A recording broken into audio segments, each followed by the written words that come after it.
Human rights is, geez, that's a good question. Human rights. Well, that's a tough one. Wow. I don't even know how to give that a definition. I would probably have to do a little bit of homework or something. Any right that I think just as a normal, human, any... The rights that humans have. Oh, that's a very large debate. Tú le puedes preguntar a 20 personas y te van a dar 20 diferentes opiniones. Non saprei, è una domanda complicatissima. We just take them for granted that they're there, but we don't even consider what they are.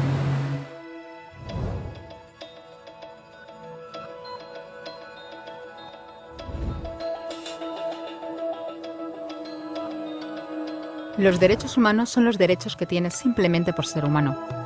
Es la forma en que instintivamente esperas que se te trate y el trato que mereces como persona, como el derecho a vivir en libertad, hablar con franqueza y ser tratado con igualdad. Hay muchos tipos de derechos. La mayoría tienen que ver con cierto grupo.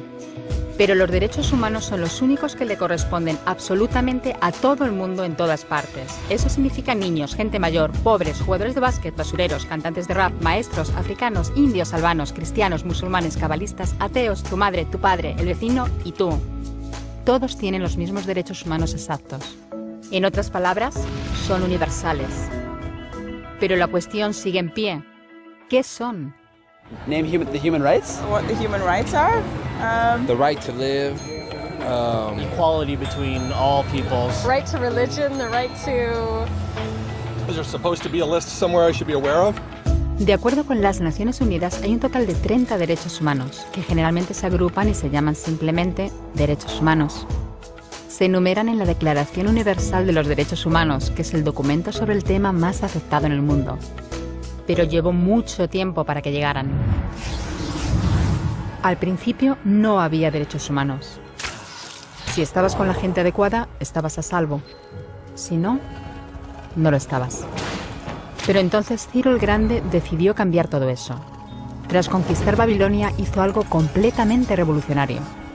Anunció que todos los esclavos podían irse en libertad. También dijo que la gente era libre de elegir su religión, sin importar de qué grupo fueran parte. Documentaron sus palabras en una tablilla de arcilla, conocida como el cilindro de Ciro, y así sin más nacieron los derechos humanos.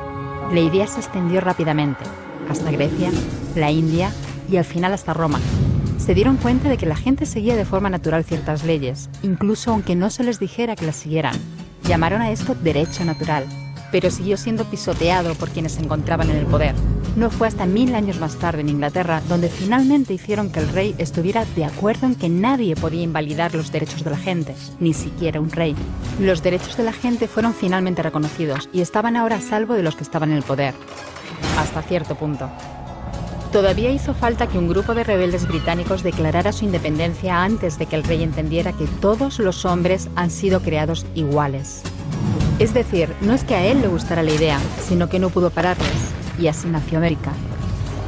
Los franceses siguieron inmediatamente con su propia revolución por sus propios derechos. Su lista era más larga e insistían en que esos derechos no eran solo inventados, eran naturales. El concepto romano de derecho natural se había convertido en derechos naturales. Por desgracia, no todo el mundo estaba tan entusiasmado. En Francia, un general llamado Napoleón decidió derrocar la nueva democracia francesa y se coronó a sí mismo emperador del mundo. Y casi tuvo éxito. Pero los países de Europa unieron fuerzas y lo derrotaron. Y los derechos humanos eran una vez más un tema candente. Se redactaron acuerdos internacionales garantizando ampliamente muchos derechos por toda Europa. Pero solo a través de Europa. El resto del mundo de alguna forma todavía no cualificaba. En vez de eso fueron invadidos, conquistados y consumidos por los enormes imperios europeos. Pero entonces un joven abogado de la India decidió que ya había sido bastante. Se llamaba Mahatma Gandhi y frente a la violencia insistió en que toda la gente en la tierra tenía derechos, no solo en Europa. Al final hasta los europeos empezaron a estar de acuerdo. Pero no iba a ser tan fácil. Habían estallado 2 guerras mundiales. Hitler exterminó a la mitad de la población judía de la Tierra en los horrorosos campos de muerte nazi. En total, 90 millones de personas habían muerto. Nunca los derechos humanos habían estado tan horriblemente cerca de la extinción. y nunca había estado el mundo tan desesperado por un cambio. De forma que los países de la Tierra hicieron causa común y formaron las Naciones Unidas. Su propósito básico era reafirmar la fe en los derechos humanos fundamentales, en la dignidad y el valor de la persona humana. ¿Pero qué eran los derechos humanos? ¿Eran las proclamaciones de Ciro? ¿El derecho natural de Roma? ¿Las declaraciones de Francia? Todo el mundo parecía tener una idea ligeramente distinta de lo que deberían ser los derechos humanos. Pero bajo la supervisión de Eleanor Roosevelt, finalmente se pusieron de acuerdo en una serie de derechos para absolutamente todo el mundo. La Declaración Universal de Derechos Humanos. El concepto francés de los derechos naturales se había convertido finalmente en los derechos humanos.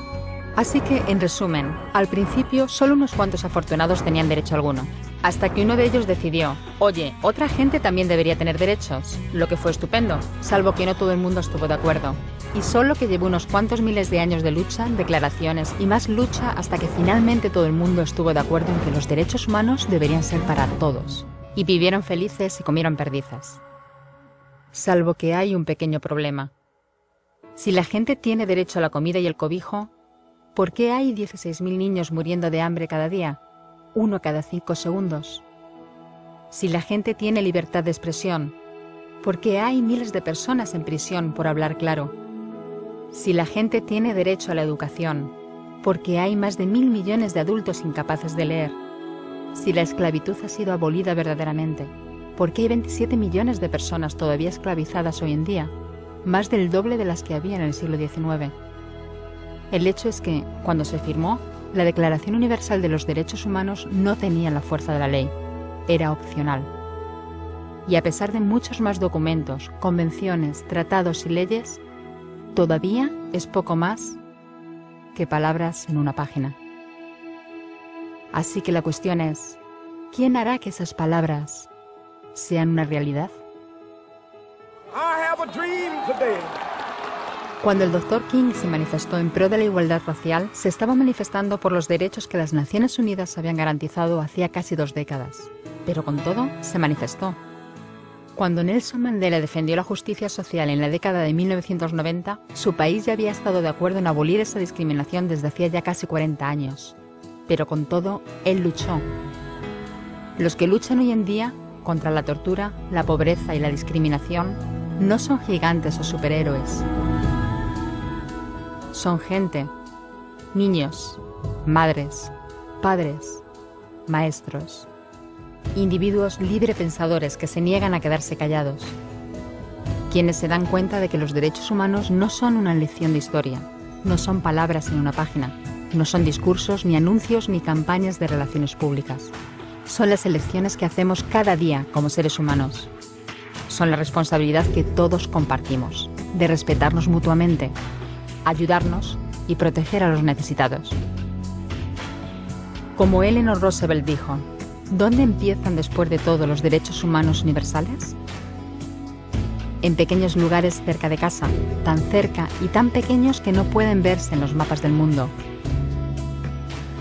Aún así, son el mundo de la persona individual, el barrio donde vive, la escuela o la universidad a la que asiste, la fábrica, la granja o la oficina donde trabaja.